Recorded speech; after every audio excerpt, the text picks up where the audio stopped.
For those of you who I haven't met before, my name is Ross Parker. I'm the Director of Technology and Assessment at ICHK Secondary. This is a recent photo of me from my first day working in an international school when I was aged 5. I grew up in Hong Kong and have spent a lot of time in schools, both as a student and as a teacher. It's a real pleasure to work at ICHK, and it's nice to meet those of you that I've met, and hopefully those that I haven't met will get to meet in due course.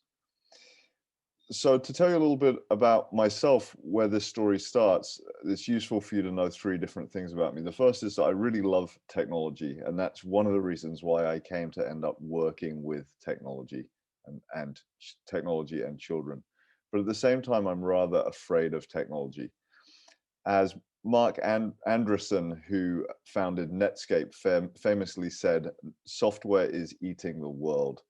And when he said this, he actually said it as what he thought was a good thing. He saw many opportunities in the growth of software. His background is as a software developer. He started the web browser Netscape Navigator that you might remember from the 1990s. And his perspective was that the growth of software was a good thing. And this is something that I used to believe, but over time, I've come to have my doubts as I've seen the way that software is changing the way that we live. So I'd like to give you some images to think about as to the kinds of things that software does today that it didn't used to do. And this is to get us thinking about the fact that, yes, software really is eating the world. So everywhere we look, we see people using software. It used to be something that you sat down at a specific place to do, but now it's in our pockets, in our hands, in our culture. We see it at concerts where we view events through a lens, a software mediated lens, instead of viewing it through our own eyes. It's in our workplaces. It's in our transactions with other people.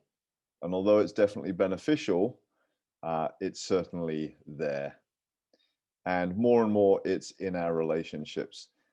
This is a provocative piece of art by the street artist Banksy, but I've actually seen this exact scene play out on the MTR in Hong Kong, almost exactly as it is in this picture. And it really made me question the power of software and its impact on our lives. And so just as we can say that software is eating the world, I would suggest that software and screens, the screens through which we access software, seem to be eating childhood. More and more as we look at popular culture, as we look at the way children are growing up, we are starting to see things like this. Young children using Instagram to present themselves in a very adult fashion. I was sitting in a Starbucks before a meeting one morning not that long ago when this group of boys came in. They were obviously on their way to school, and they spent half an hour playing computer games very loudly and enjoying themselves. But they were completely cut off from the surroundings. They paid no attention to anything else that was going on around them. And I thought, wow, this is an interesting contemporary phenomenon. This is not something I would have seen in my own childhood. We can see this change, which is compounded by many other changes when we look at streets in Hong Kong. So this is a photo on the left from the 1940s or 50s, and you can see many children playing together on the streets, entertaining themselves, learning lessons from each other, compared on the right to a contemporary street scene in Hong Kong. And it begs the question, where have all the children gone? I think there's many answers to this question, but screens and software are definitely one part of it. And at the really extreme end of things, we see companies that want to sell us ways to get our children into software, into screens at younger and younger ages. This photo, I'm not really sure what to make of it. Sometimes I think, surely this must be a joke. Surely this can't be a real product, but by all accounts, it is. I'm going to share these slides with you later on so that you can read some of the links and follow up on some of the ideas. Um, this is an article that I read recently. It was written by a parent who had a daughter who was very creative, who did a lot of hands-on things until she got a phone at around the age of 12 or 13, at which point she stopped being creative in any way. And the line that really jumped out at me was this last line, which says that smartphones aren't like TV, they're like crack. This was a line that I first heard used about technology about 10 years ago, and I dismissed it at that time as being really exaggerated, really hyperbolic, to compare phones to a highly addictive drug.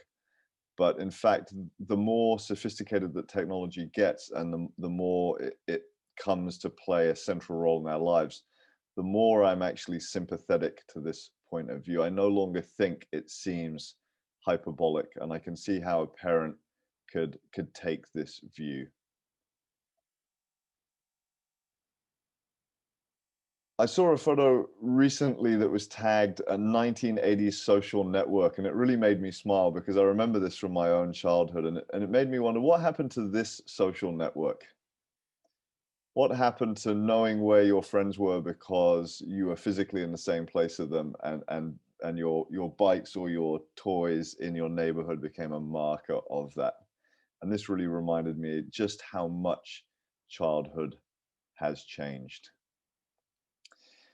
So I want to spend a little bit of time identifying some trends that we see as educators, so that we can explore what we can do as parents and what we are doing as educators about this trend. And the aim isn't to scare people about digital technology because it has so many benefits.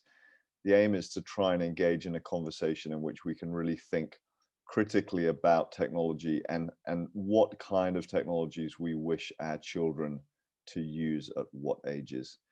Um, this forum, Zoom, makes it a little bit difficult to be interactive and ask questions, but um, if you look, you have a participants button at the bottom of your Zoom screen. If you click on that, there's a little raise hand button. If you have a question at any point, if you raise your hand, you'll pop up on my screen and I can ask you to unmute yourself. That's a great way. If you want to stop me at any point, because I am a teacher, I will just talk endlessly, but I would like to hear your questions as well. So please do pop your hand up and interrupt at any time.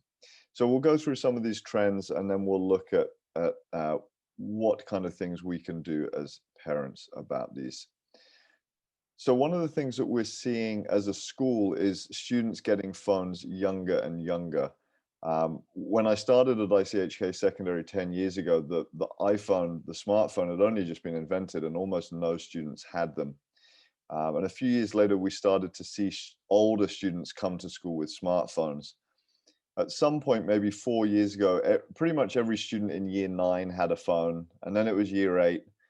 And then a couple years ago, year 7 started to get phones as Christmas presents.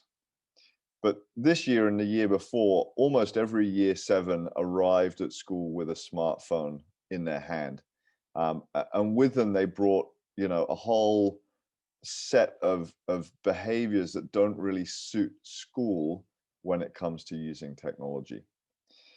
So we're definitely seeing this trend, and speaking to my colleagues at primary schools, they're reporting the same things. Kids getting phones younger and younger.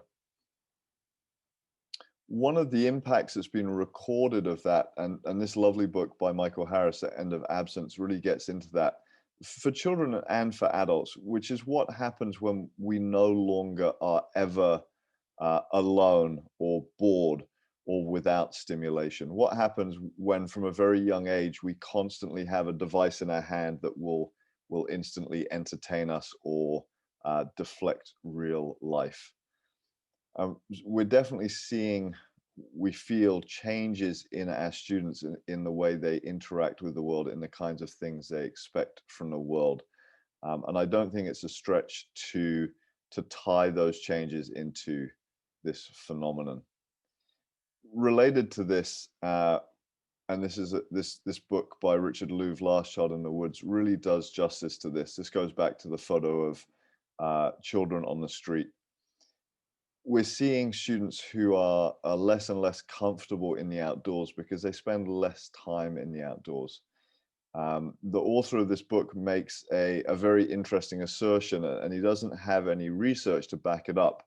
But he says that there's no such thing as ADHD, attention deficit and hyperactivity disorder. He says actually what there is nature deficit disorder.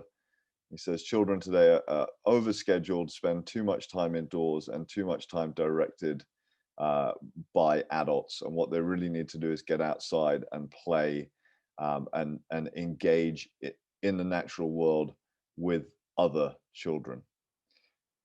So as a school, we're really trying to push back against this trend and get kids outdoors. When kids are outdoors, when they're playing, when they're in nature, they have much less desire to use digital devices. And so that's a great space to create new behaviors. We're also seeing a distinct cultural shift in language use and the way children interact with each other. And a lot of this seems to come down to sort of YouTube on the one hand and video games on the other. And that's not to say that either of these things, YouTube or games, are bad, but it is to note that they promote a certain kind of culture, a certain way of presenting yourself to the world. Um, it in the sort of typical YouTube style, everything is bigger and louder and more bombastic. And in video games, we see students engaging in not so much competition or gameplay, but really a desire to win at all costs, to destroy other people. And we see this culture coming into schools in terms of the language that children use and the way that they interact with others. Globally, we're seeing people living more and more in what we call filter bubbles, where the news you see, the information that you have access to, is determined by the things that you already believe. And politically, worldwide, this has become, a real threat. If you look at Brexit, and if you look at the situation with Trump in America, and if you look at the communication around the protests in Hong Kong and other things like that, people are becoming seemingly more and more divided and less tolerant of other people. And this is largely software driven. Platforms like Facebook will feed you things that it knows that you like, or things that it knows you will get that will get a reaction from you. And so you will be fed a stream of things that reinforce what you already believe and rarely give you a chance to engage meaningfully with people with different beliefs. There's a whole range of complex emergent phenomena coming out of the internet. As we cede more and more control to algorithms, to AI, as advertising becomes more and more potent, we're seeing a whole bunch of effects that no one could have planned for and no one has directly caused, but they're there nonetheless. There's a couple of very interesting, but actually quite disturbing articles here about YouTube channels that make money by remixing content that kids already know, things like Peppa Pig, and then sort of mashing them up into quite disturbing videos. And the way that recommended videos work in YouTube, people tend to jump from a video that they know that is comforting, but they may end up watching at a young age things that are quite disturbing. And there's a few quotes here which I find really meaningful. So to say that these videos, this system is feeding upon a system which was consciously intended to show videos to children for profit. There's a whole part of YouTube, there's a whole strand of YouTube that is just dedicated to showing advertising to children, to showing children the kind of videos that they're drawn to and then making money through advertising clicks from them. We have to ask as parents if we want to engage in that economy, if we want our children to be vehicles for others to make money. And of course, in some ways, that's not new. Companies have been marketing to children for years, but this is now much more personalized and it's in your house in really unregulated fashions. The second quotation here: watching my daughter play with my phone is a horrifying experience, precisely because her mimicry of adult behaviors is already so accurate. How true is that? How often do we lament things that children do only to discover that we do them ourselves? And it's always a bit of a worry when we realize how good they are at copying us. Again, the aim of these trends isn't to alarm or to scare. It's simply to start raising questions and start conversations about the nature of technology. But of course, we build technology and we think that we can control it, but often it has a life of its own. And even the inventors of that technology often come to rue their decisions. Recently, there's a documentary that's been very popular on Netflix called The Social Dilemma. And if you have seen that, you'll know it's full of people who invented technologies like the like button on Facebook, or the infinite scrolling where you never run out of things to watch. And they invented those products to try and make people's lives better. But in the film, they discuss ways that actually they've backfired and they've made our lives worse. And it's very interesting to see the inventors of those technologies appreciate what they've unleashed, and to question their own inventions. So in order to understand why it is that software has become so potent, such a powerful force in our lives, to the point where many of us sort of seem to have a phone wedded to our hands, it's useful to think a little bit about our evolutionary story. So as a species, we developed in a natural landscape. The best scientists can tell us is that we were originally tree-dwelling creatures who then moved into grassland. And so we grew up in an environment, our brains evolved in an environment that was full of very natural and flat colors: blues, browns, and greens predominantly. On those occasions where we did see a bright color, it was a real flag that we had to pay attention to. It was either food or it was danger. And those of our ancestors that were the best at diverting their attention from one thing to another were presumably the ones that found the food, or the ones that avoided getting eaten. Those that weren't very good at paying attention to these signals will have been eaten, or not had enough food themselves. And so we will have self-selected or been selected in order to produce a species that is easily distracted by bright colors and by motion. And so it's not surprising to note that those very things that we have been evolved to notice are what our mobile devices are jam-packed full of. And that's not a coincidence. It's not an accident that the things that we find the hardest to not pay attention to, the things that naturally draw us to them, are exactly what has been packaged up in mobile phones and other devices. A good question to ask at this point is, aren't we always afraid of new technologies? When the steam train was invented, people were terrified that it went too fast and that no human could or should travel that fast. Now, today, in hindsight, those views seem quaint, but at the time they were genuine fears. And so perhaps, we're just older people who are concerned about new things. I do think that this is a really interesting line of argument, and it certainly goes back a long way. Socrates, who himself couldn't and didn't write, and whose work was recorded by Plato, one of his students, Socrates famously said that the latest technology, of which he was talking about handwriting, would make the youth of today, for the most part, ignorant and hard to get along with, since they are not wise, but only appear wise.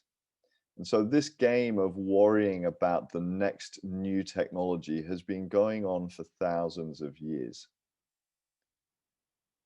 And so it's quite easy then to dismiss anyone who worries about any technology as simply being a laggard, or um, someone who a Luddite, someone who really just doesn't want to understand new technology. But I would argue that is not the case. I would argue that today, the technologies that we have created are substantially different to those that we have created in the past. They are highly portable. They're with you 24/7. They connect you to a seemingly endless array of information that's actually filtered down just to a very narrow range. They promote a wish to present yourself to others in your best light, to be constantly judged, to validate yourself by the approval of others in a very numeric and data-driven way. And so I would say that yes, our current technologies are categorically different to the kinds of things that have been worried about in the past. One of the really big changes that we can see in technology is that digital technology, when it emerged into our lives in the 1980s and the 1990s, was held up as a great liberating force. The culture that led to the invention of the PC and all the technology that followed it stemmed from the sort of San Francisco counterculture, which came from the 1960s sort of free love hippie era. And so there was a real ideological belief that these new technologies would, through freedom of speech, would democratize our lives and enable everyone to learn anything they wanted and to become the best person that they could be. And that's a really lovely story about digital technology. And for a long time, it's a story that I believed. Unfortunately, it's a story that is no longer true. I think once perhaps it was true when the internet was smaller, when it was used by a narrow range of people. But I would say today, because of economic forces that we didn't predict, this idea of technology as a liberator has been completely derailed. And actually what we find today is a lot of technology does not liberate us, but it actually ensnares us or enslaves us. It traps us into certain behaviors that perhaps we don't even like ourselves. So I'd like to give you some examples of particular technologies and ask you to think about the way these technologies are designed, the way they're built into mobile devices particularly, and social media as well, in order to think about exactly how technology, digital technology, has been weaponized against us. So if you've ever played a slot machine or are familiar with them, you pull the arm, the numbers spin, and most of the time you lose, but occasionally you win. And the occasional bit is not accidental. These machines are very carefully calibrated to keep you coming back for more by handing you unpredictable wins at unpredictable intervals. They'll never leave you waiting for too long, otherwise you'll lose interest. And this exact design, the pulling of an arm to get an unexpected, inconsistent reward, is exactly how computer games are designed, in that you often win at computer games quickly, but then the challenge increases and then you're given random boosts in order to keep your interest. It's also the way that the infinite scroll, the ability to pull down and refresh and see what you get, whether that's pulling down and then getting the spinner or just pulling up and seeing what happens. The designers of those technologies are on the record as saying that it's very, very similar. The design is very similar to a slot machine. And so there is some really strong evidence that this machine that's designed to addict you and take your money has been copied and put into your pocket. All of the large technology companies engage in a practice called A/B testing. And this is another way that interfaces and systems evolved over time, often quite rapidly, in order to encourage people to use them more and more. So in A/B testing, the users of a system, let's say Facebook, for example, will be split into two groups, an A group and a B group. And each group will be shown a slightly different variation of the system. It may be that a link is in a slightly different position, or a slightly different color, or the font is slightly different. The company will measure the behavior of users in relation to that change, and whichever group shows the most attractive behavior, whichever group stays on the site the longest, clicks things the most, uses the most adverts, the company will stick with that variation. So the site will become that way permanently. And these companies will repeatedly test all sorts of minor variations as they work to really make their system hook people into using it. So we see this in the design of interfaces, but we also see this in the design of language. So there was a time of a few years ago where every second headline on the internet seemed to use this device: "You'll never guess what happens next." And this was the result of A/B testing.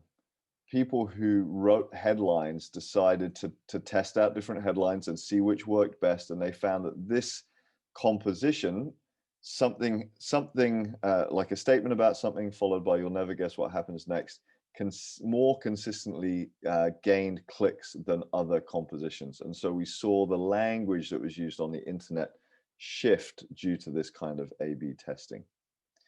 This is pretty scary if you think about it, because often we think that our systems are designed with our needs in mind. But actually, what A/B testing tells us is that the system is constantly being adjusted, and we are being experimented on in order to make the system as potent as possible.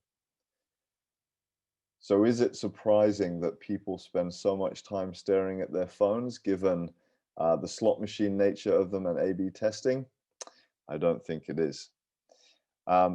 The idea of infinite scrolling, which I mentioned earlier, is another design device that keeps us addicted to our screens. Years ago, you would load up one page of content and view it, and you would then have to click on a button and wait for a load in order to get the next lot of content. And in that split second of time, it was easy to decide to stop this behavior and to move on to something else. What we see today with systems is that when you get to the bottom of the screen, initially they used to preload, they would load something up as you were waiting, but now actually a lot of it is preloaded. So you in fact just never get to the bottom of the screen. You can keep scrolling and scrolling and scrolling. And you know, there's jokes on the internet of people scrolling and scrolling at bedtime until it's 2 or 3 in the morning. But of course, it's not a joke, right? We can easily see how these things happen. And they happen to adults, so it's far more likely that they're going to happen to children. So when we look at these trends, when we look at the sort of slot machine nature of certain apps and interfaces, when we look at A/B testing, when we look at infinite scrolling, we can start to see a definite shift in our relationship to technology. And we can summarize this by saying that companies are using technology to manipulate us for their own gain in the attention economy. Another way of saying that is that we are no longer the customer of these companies, we are the product. So for the companies that are producing these tech systems, these platforms, social media networks, they don't want, in the end, to satisfy us. What they want to do is to keep us using their systems for as long as possible, so that they can gather as much data about us to sell to their advertisers, and also to get us to click on as many adverts as we can. And that's one of the reasons why all of these systems are free. We don't pay for Facebook, we don't pay for Instagram or Google or Twitter, because we are not the customer, we are the product. Someone else is doing the paying and they are the customer. And we know that the customer is always right.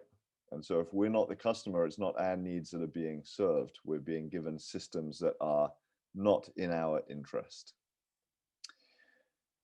So all of this might seem quite heavy. It might seem like a really daunting prospect to be faced with these massive forces that are interested in giving us technology for their ends, not for ours. But there's definitely things that we can do as individuals and that we can do in as families in order to counter this. And this is where I am most interested.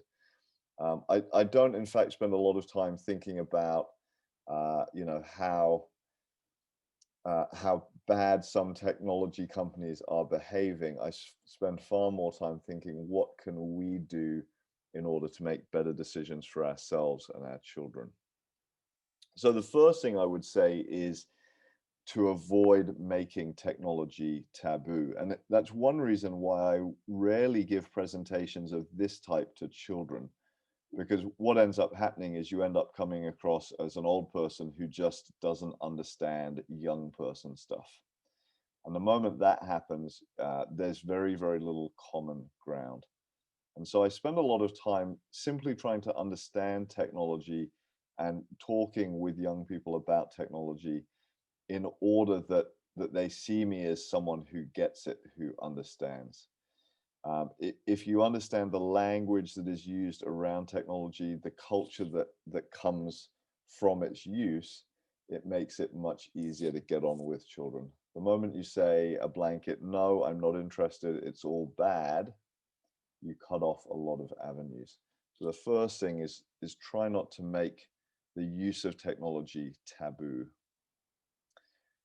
The second thing, and I really strongly advise this to parents, this is my own rule as a parent, this is a rule in our household, is to not give mobile phones, smartphones to children under the age of 13. And I would set 13 as the minimum age here. My children, when they get to 13, they will get a feature phone with a very small screen and some buttons that they can press, but they won't be getting a smartphone. The truth is they are just too powerful and too connected, too portable, and too available. They operate 24/7. And the moment you're hooked into a phone, it's very, very hard to back away from it. Especially with the rate that online conversations take place in things like WhatsApp group chats. Um, if you give your child a phone and then tell them they can't use it, you're simply stoking their FOMO, their fear of missing out. And so I'd say if you're going to take one thing away from this talk, it's this rule. Now, if you already have given your child a smartphone, that makes things a little bit trickier because it's always harder to take things away from children than to never have given them to them. But there are definitely things that you can do if your child is under 13 and already has a smartphone. And we'll discuss some of that as we go.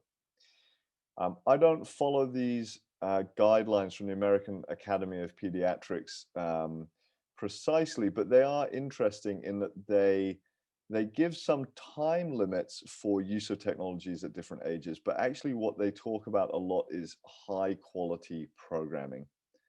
They're saying it's not a problem to have children at different ages using technology, digital technology. It's all about what they do with them. It's about parents sitting down and introducing their children to good apps and to good content rather than letting children graze and have whatever they want.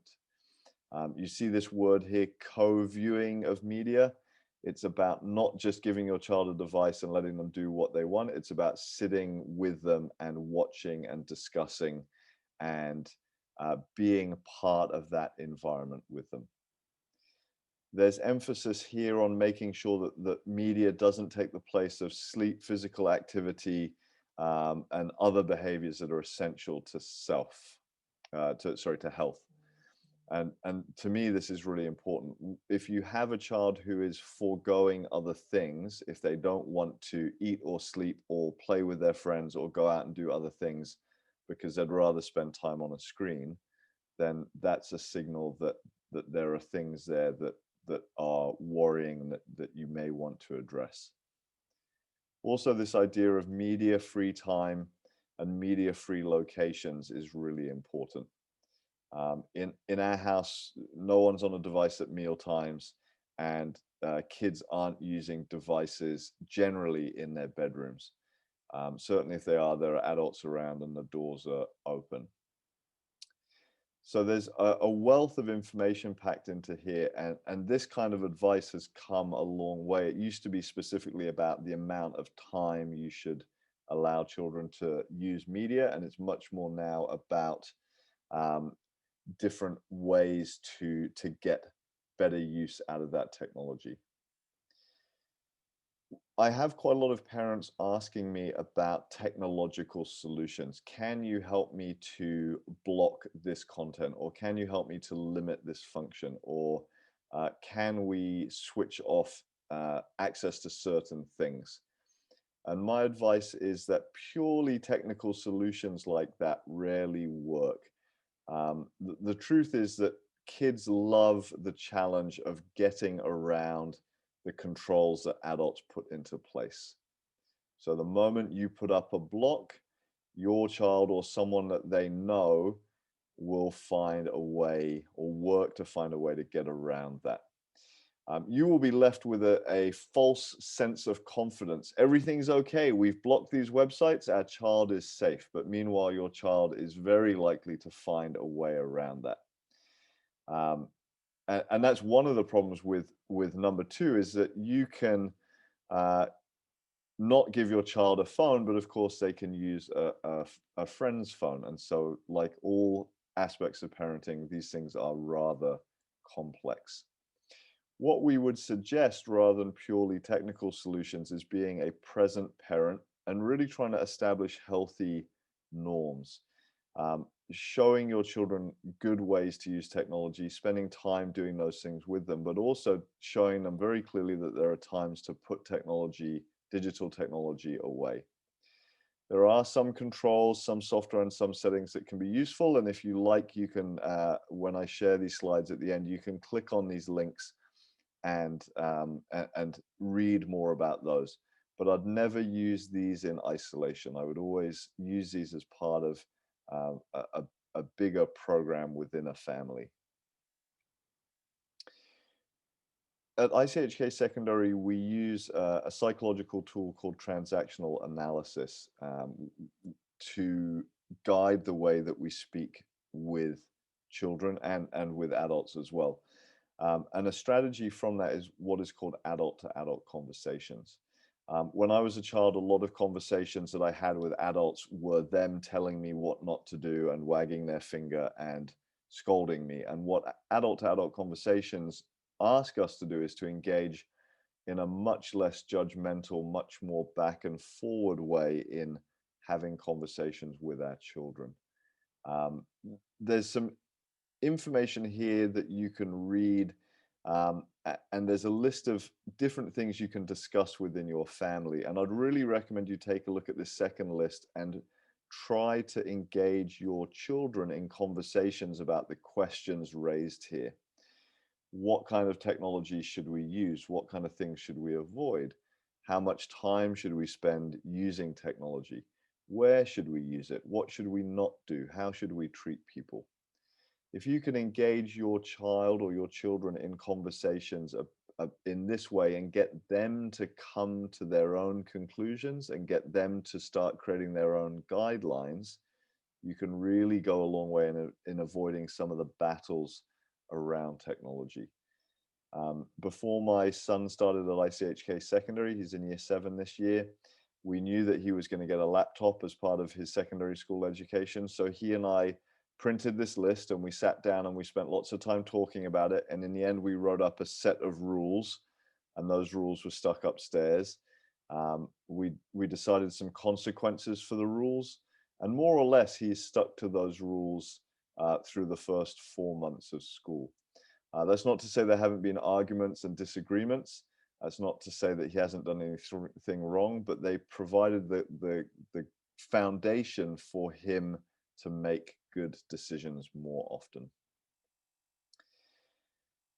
I find it's really important to, as a parent, to read widely and to seek balanced voices.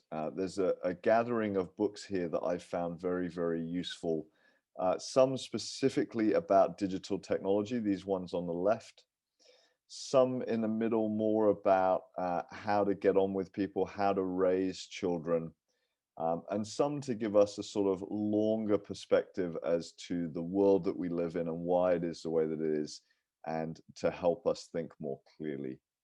And this book on the end I mentioned earlier, Last Child in the Woods, is really fantastic for thinking about the way we raise our children. The kinds of ideas that are in these books, and you don't have to read the whole books, there's plenty of summaries online and videos that discuss them. These books all help us to understand the forces at play in our lives and in our children's lives, and to really create rational arguments for and against particular behaviors. And finally, the hardest thing of all to do as a parent in 2020 is to be a positive role model when it comes to technology. Because for every time that we tell our children not to use a phone or a tablet or a laptop, they will have seen us doing exactly what we're telling them not to do. And so we really need to look at ourselves and ask, what can we do differently for our children? This is a journey I've been on myself for about 6 or 7 years. I've tried all sorts of different tricks and technologies from when I first started to realize, yeah, this phone in my pocket is having an unhealthy sway on my thinking. And I've come up with, or I've learned along the way from other people, some really useful strategies that are actually quite simple, but really blunt your phone's impact on yourself. So the first one is turning on off notifications. Of course, one of the great things about a phone is that you can be contacted at any time for anything, and that sort of takes on a life of its own. On my phone, I have no notifications whatsoever except for WhatsApp. And when it comes to WhatsApp groups, I normally mute the notifications as well. So the only thing that's going to interrupt me is a WhatsApp message, a phone call, or an alarm that I've set. I'm not getting social media alerts. I'm not getting football scores. I'm not getting work emails and personal emails. None of those things are happening as notifications on my phone. So my phone is buzzing less, it's pushing me less, it's pulling me less. Another trick is to set your phone to black and white. When I first heard this, I laughed about it. I thought, this is ridiculous. I'm a rational adult. There is no way that the designers of these devices are using color to manipulate me. How ridiculous. But then I thought, you know what, I'll give it a go. And it's revolutionary. Since I turned my phone to black and white 2 years ago, my phone usage is down, I would say, at least 50%. Without all of the bright colors to attract me and to make my phone really interesting and enticing, I simply take my phone out of my pocket less often. Sometimes I take it out and look at it, and it's so boring because it's black and white that I just put it back in my pocket. It's a really effective trick. I know some parents who have come to previous versions of these talks. They've taken this advice on board, and the feedback is the same. Yes, I use my phone much less when it's on black and white. And finally, just remove social media from your phone. Get rid of Twitter, get rid of Facebook, get rid of Instagram, Snapchat, whatever it is that you're using. More than anything, these technologies are designed to make you go back to your phone, to make you afraid of missing out, to make you think that all of your friends are more attractive or having more fun than you. But of course, they're not. They're just playing with their phones like you are. Just remove them entirely. Occasionally, I use these apps on my computer just to check in and see what's going on. But by removing them from a phone, a lot of that compulsion of checking these things has disappeared. There's a fantastic book called 10 Reasons to Delete Your Social Media Accounts by Jared Lanier, one of the early pioneers of virtual reality. And he provides, in a very slim book, a lot of great reasons for just not using social media. Hopefully, as parents, you trust us as the school that your children attend to be doing some of this thinking and to be really looking out for your children. And so in terms of what schools can do on this front, I read this recently, and it's a really damning review of the habit that a lot of schools and teachers have built of themselves using technology. And we're trying to move away from this. We're trying to produce an environment at school where teachers aren't constantly on their phones, using their phones to do things, because that simply normalizes the process of taking photos of people and sharing them without consent and looking at everything as a potential like. And so we as a school are looking to build a culture where children and teachers are in school to be in school. We're not in school to post things on the internet. Of course, we want to use technology because there's some amazing things that we can learn in technology, and you know, the career opportunities and the potential to learn things with technology are amazing. We just need to do it in a very careful way. And to that end, we spent a lot of time a couple of years ago doing a lot of reading and talking within school in order to revise our ICT policies. And so at the secondary school, students aren't allowed to have mobile phones in their hands or in their pockets. They should be switched off and placed in a phone locker, especially provided phone locker for each student. Students do have a laptop that they use in school, but we try and have some quite strict procedures around that. They're not allowed to use them whenever they want. They need to be asked to use them by a teacher, and they should stay out of sight until a teacher asks them. We don't allow video games in school, not because games are bad, but because the culture around gaming, as I mentioned earlier, tends to be quite negative. And so we try and provide a space in school where that culture can be questioned and disassembled rather than promoted. We discourage students from using smart digital accessories. If they have an Apple Watch, it should be on flight mode. And we have a system of stickers which act as a signal that children give to us after discussing with their parents. They say either, I'd like a green sticker on my laptop, which shows that I really understand this policy and I think I can stick to it. Or they say, I'd like an amber sticker, which suggests that I understand the policy, but I'm going to find it hard to stick to it. I think I need support from my teachers. Or they get a red sticker that says, I don't agree with the policy, or I'm going to find it impossible to stick with. I'm going to need careful watching.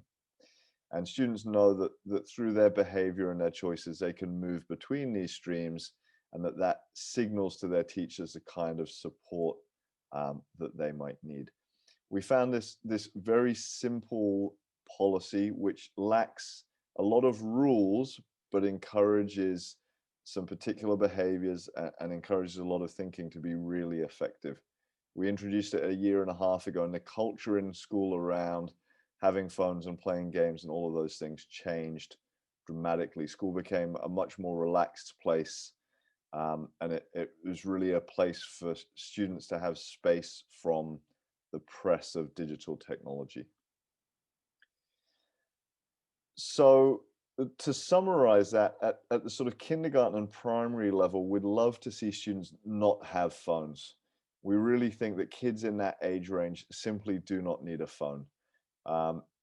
If by some chance parents need to contact kids on the way home, or they take a school bus or something like that, give them a feature phone, a dumb phone, one of those small, cheap Nokia phones that doesn't have a bunch of features.